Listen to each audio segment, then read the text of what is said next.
ओंकारं बिन्दु संयुक्तं नित्यं ध्यायन्ति योगिनः कामदं मोक्षदं चैव ओंकाराय नमो नमः।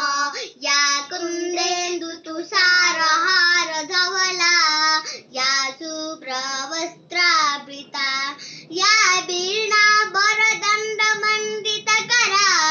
या श्वेतपद्मासना वक्रतुण्डा महाकाया सूर्यकोटि समप्रभा निर्विघ्नं कुरु मे देव सर्वकार्येषु सर्वदा।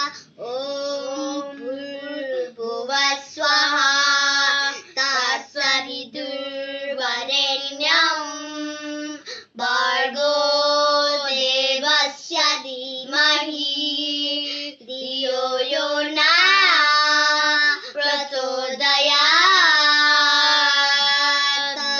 ॐ शान्ति शान्ति शान्तिः। कराग्रे वसते लक्ष्मी करामध्ये सरस्वती करामूले स्थिता गौरी प्रभाते करदर्शनम्। खेर फाल्नु हुँदैन खानेकुरालाई सम्झिएर एकपटक खानै नपाएकालाई।